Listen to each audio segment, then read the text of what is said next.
From the silence of doubt, a voice begins to rise. From the ashes of limitation, a generation awakens. This is more than a movement. This is the purpose revolution.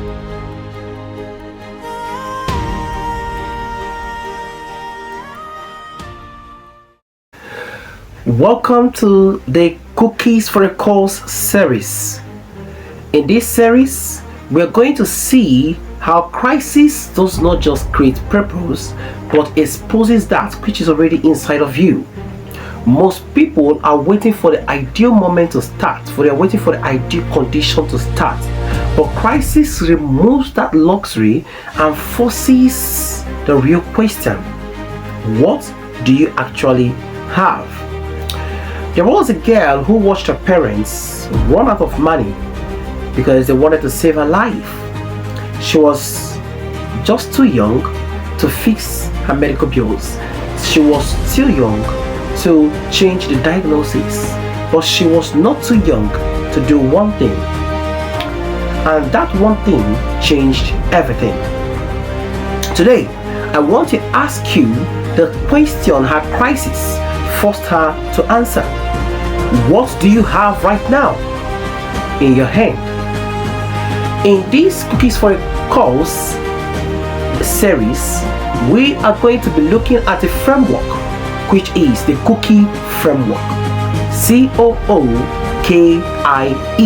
the Cookie Framework, which form the basis for the 6 episodes of this series. The first episode, which is named The Crisis, shows how pain reveals that which comfort hides. O, Offering, shows how everyone owns a cookie. O, Open Hands, shows how hidden gifts does not serve any purpose. If you hide a gift, you help no one, certainly not yourself.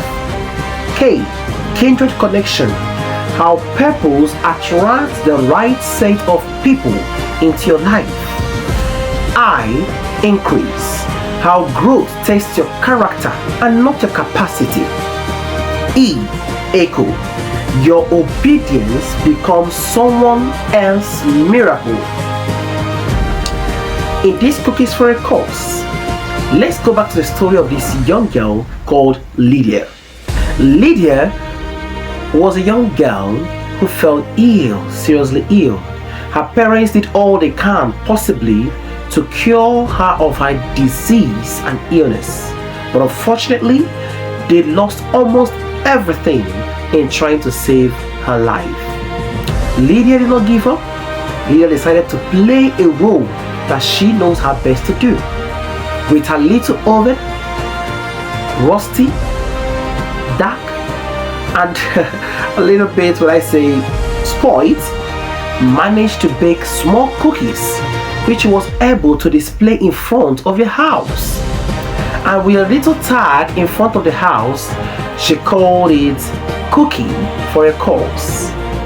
And because of that, a young man passed by and was attracted by the tag or the post that she placed in front of the cookie and asked, "Why do you do this?" Lydia answered, "I did it to support myself, to see how I can help my family get a cure for myself." The man was impressed. She picked a bite of a cookie and ate it. He was so delighted by what he tasted. He asked Lydia, "Can you get me extra more cookies the next day?" Lydia said, "Sure, I may, given that I have a little oven, but I will try my best. I will give all I can to give more cookies if that means more support to cater for a medical expense." The man was delighted. The man left. The next day, before the man could arrive, Lydia had gone into her little rusty oven and spent all energy to make sure to get the demands of this young man. The young man returned the next day and bought everything that Lydia baked. The parents of Lydia were amazed, at the same time happy for Lydia. The young man told the parents of Lydia and Lydia to follow him in his vehicle, and they stopped at a bakery.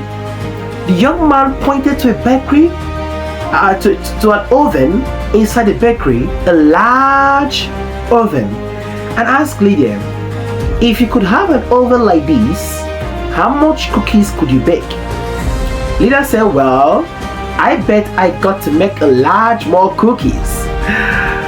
That was so impressive, isn't it? Lydia was delighted to see a large oven in her life. The young man told her, okay, proceed. Lydia went in and did what she knew her best to do. She baked. And the people around bought all that Lydia baked that very day. The young man told Lydia that what she saw right there doesn't just belong to anyone aside from her, Lydia. Lydia was astonished and was surprised. Do you know what it means? It means support for her medical health and expenses. Little did Lydia and the parents know that the man have shared their story online, and people were motivated and inspired to do more for Lydia. Donations came, Lydia's medical checkup and bookings were made, and Lydia received the treatment she deserves and was healthy again. Lydia this time around not only regained her strength, not only regained her health, but is now a bakery owner because she started baking at a little time with what she have in her hands. What do we got to see in this Lydia's story? It shows that crisis is not a creator. Crisis is a revealer. It reveals the purpose that is already in us. Crisis change me, some people may say, but I disagree. Some people will say, I passed through a certain situation in my life and I felt something change in me. No, crisis do not change anyone. Rather, crisis stands to be a catalyst that promotes, that prompts that which is already inside of you. It pushes that which is already in you and brings it alive. It brings alive what you already have in your hands. Just like that of Lydia's case. Pressure does not manufacture character, it exposes it. Yes, pressure does not manufacture character, rather it exposes it. It looks down into you and brings out that which you already have. Lydia did not just suddenly start baking because she felt sick. Lydia already knew how to bake. Thus her crisis forced her to discover a talent possibly she must have forgotten or left over because she never paid attention to that purpose in her life. Her illness simply forced her hidden gift to surface. Thus, listen and notice, your crisis did not create your gift. Rather, it introduces your gift into the world. Your crisis does not create a gift. Rather, it introduces your gift to the world. So I gotta ask you a question now.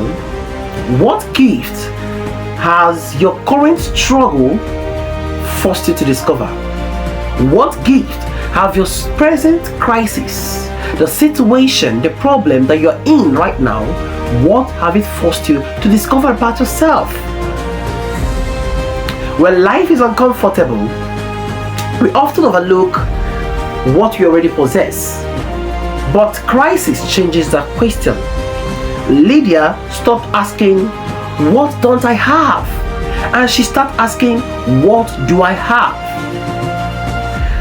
The question that I'm going to ask you today, that Purpose Revolution Project have often asked and often encourage people to develop, is this: purpose often begins the moment you stop counting what you lost and start using what remains. Purpose begins or starts when you stop counting what you've lost and start using what remains. There are two people may be facing the same problem, the same crisis, the same trouble in life, but two of these persons facing the same crisis will respond differently. One may complain and the other will still create out of her crisis or his crisis. Now ask yourself, which am I? Am I the one who complains over my crisis, or am I the one who allow my crisis to force out my talent, my cookie, the desire, the purpose that is inside of you to create a whole new life? Like I said, two people may face the same crisis, but still respond differently to it. One complains, one creates. It's not about the problem that they face, it's about the mindset each one of them had. It's about the way they view the crisis they are in. Lydia could have waited for help. Lydia could have looked up to some higher authority, higher power to help her. But Lydia did not. Instead, she became a part of her own solution. Today, you can also be a part of your own solution. You can also become a part that creates change for yourself. I want to tell you this. The same fire that melts wax is the same fire that hardens a clay. So ask yourself, which are you? Are you a wax or are you a clay? It's not about the fire, it is about the material, the stuff that it's been made of. It's not about the fire, it's about the material. So you may be facing a particular crisis, another is also facing similar crisis. And one allows this crisis to help him create, while you allow your crisis to help you complain. Murmuring leads nowhere in creating purpose. Crisis reveals purpose. Yes, we agree. Crisis reveals purpose. Many people discover their life assignments when they hit rock bottom. Yes, most people discover their life purpose when they are met with crises and challenges. A man said, I asked God for wisdom. He gave me a problem to solve. So in the aspect of trying to solve the problem, he is able to gain wisdom. Thus, so many people today became teachers, not just because they wanted to become teachers, but because they struggled to learn. Some doctors because they lost a loved one in death. Some counselors because they have to endure depression. Some become entrepreneurs because they have to fight poverty. Today, what is your crisis forcing you to get out of your cookie? What cookie in you? What is that talent, that skill, that purpose, that knowledge that you have that your present crisis is trying to force out of you? Now, crisis separates excuse from action. Yes, crisis also separates excuse from action. Everyone can make up a reason why they don't want to carry out an action. Some have so many reasons. I don't have this, I don't have that, I'm waiting for the perfect moment. So many reasons. But crisis can allow you to separate reasons from action. What can you do with what you have? That's a question Lydia asked herself. She couldn't pay her bill, she couldn't change her diagnosis, she couldn't change the medical report, but yet there is something she can do. And that is what her crisis forced her to discover. She can bake, and baked she did. Thus, I'm going to give you a PRP framework called crisis. CRISIS. The C, challenges exposes hidden capacity. In the time of crisis, it allows you to find a capacity that is hidden in you. So don't so much kind of hate the crisis you find yourself in. There's sometimes troubles or crisis, like we say, reveals a hidden potential that you never know. Reality demands responsibility. Your inner gift becomes visible because crisis has forced you to get to it. Your small action that you take every day brings about a great change. Initiative attracts opportunity, and the S, the final S, shows a solution to your crisis. Do not start with a massive big thing. It starts with what you already have. Thus, let me say I'm holding a cookie for now. Of course I'm not holding a cookie. I'm not holding a cookie, but let's just imagine I'm holding a cookie. Before the crisis, the cookie is just a snack. But during the crisis, that cookie became a hope. Lydia may have been enjoying a cookie for a whole long time, but during her crisis, that cookie ceases to become just a snack. It became hope for her. So purpose does not always change what you have. Sometimes purpose changes how you see things, how you perceive things. Now reflect on this question.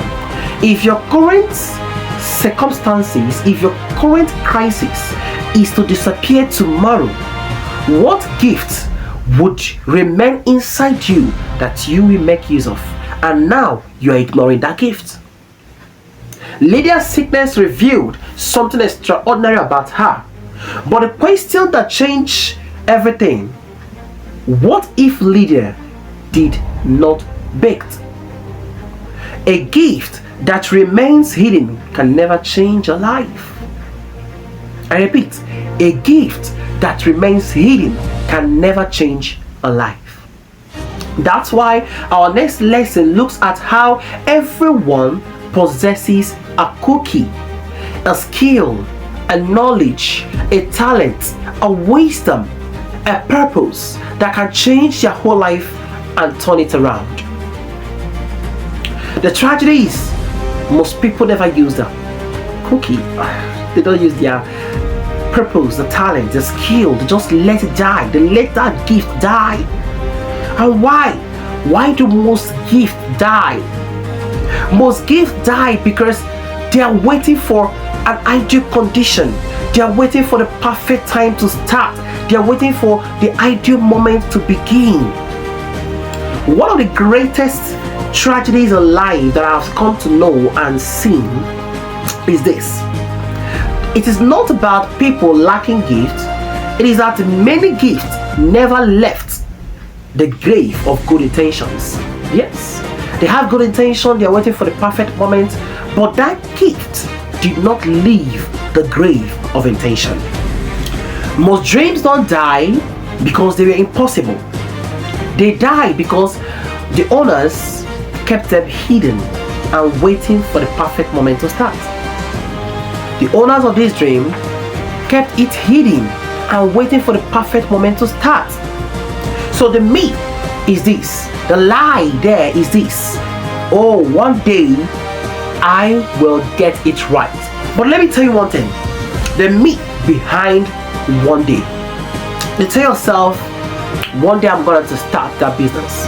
One day I'm going to write that book. One day I'm going to start the ministry. One day I'm going to do this. One day I'm going to do that. When is that day? In fact, I tell you, the myth one day, or the phrase one day, is a dangerous path that you are taking today. Waiting for that one day is equal to doing nothing. It is a trap. The problem is that one day often becomes never. I repeat, one day often becomes never. Now remember this and never forget it in haste. Bear this in mind. Purpose doesn't grow in the land of Sunday. It grows in the soil of today. Purpose doesn't grow in the land of Sunday. It grows in the soil of today. So, why do you keep on saying, oh, I will wait until I get my money? Oh, when I have more money, when I have more time, when I have more confidence, more people believe in me, then if they believe in me, I will start. When I get the better equipment, I will begin. When I get this, I will start. No! When you wait all the time, giving yourself that particular day, the sure answer is, it will never come. So, Lydia could have said, okay, when I get a larger, a better oven, I will start baking. But if she had waited for a bigger oven, she might not even have ever met the man who took her to a bakery. But because he began to bake, that's why she owned a bakery. The bigger oven didn't come before she started. Rather, it came because she started. Someone said, you don't have to be great to start. Rather, you have to start to be great. So ask yourself, what person today do I know that is successful that started with everything? With everything. How many persons can we recount in the history of mankind today that started with everything? I tell you, even in the ancient scripture, it says that Noah built an ark before it rained. David fought battles before she became a king. The disciples followed the greatest teacher before they understood everything. The truth is this: progress has always come before perfection. God and life often reward movement, not hesitation. Lydia baked what her little oven could hold. She wasn't judged by what she couldn't produce. She was noticed because she was faithful and used what she had.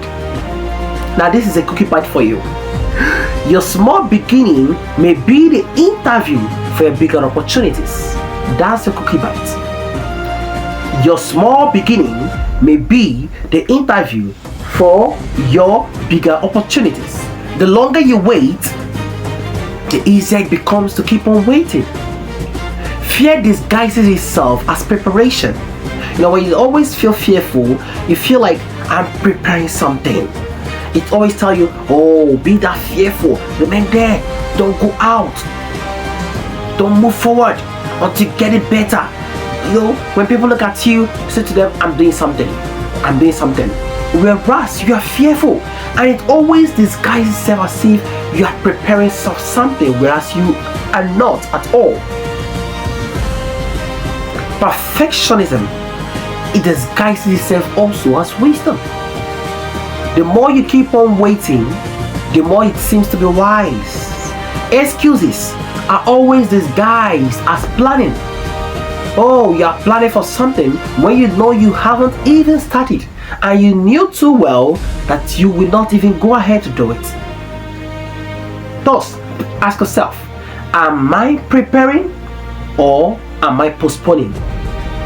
I'm going to give you another framework which I call the wait trap. W-A-I-T, the wait trap. W, wishing instead of working. You keep on wishing and wishing and wishing. You cross your fingers thinking that, oh, one knight in a shining armor will come and sweep you off your feet and lead you to your destiny or lead you to somewhere successful. Just keep on wishing instead of working. A, avoiding action because of fear. I, ignoring the resources you already have. Like the resources that are available to you, you ignore them. T, trusting tomorrow more than today. So, what is there?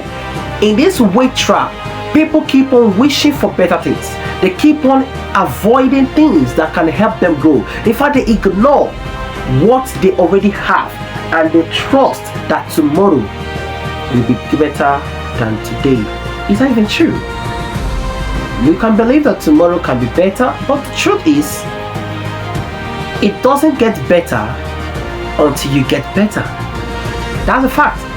You won't get a better tomorrow until you become better today. Thus, the longer you wait or the longer you stay in this wait trap, the longer your cookie stay in the kitchen. Take your cookie out of the kitchen. Take it out. Someone will pick it up. Imagine if Lydia had said, okay, let me wait for a better season.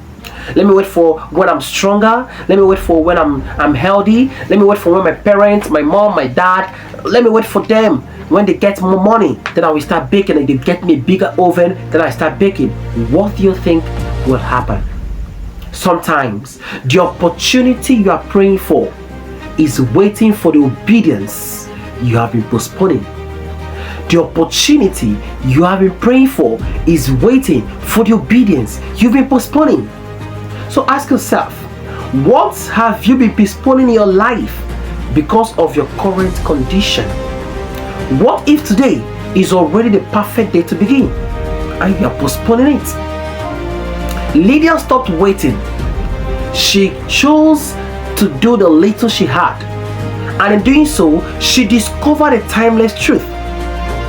God doesn't ask us to begin with abundance. He asks us to begin with obedience. The question is, do you have enough? The question isn't, do you have enough? The question is, what do you have in your hands?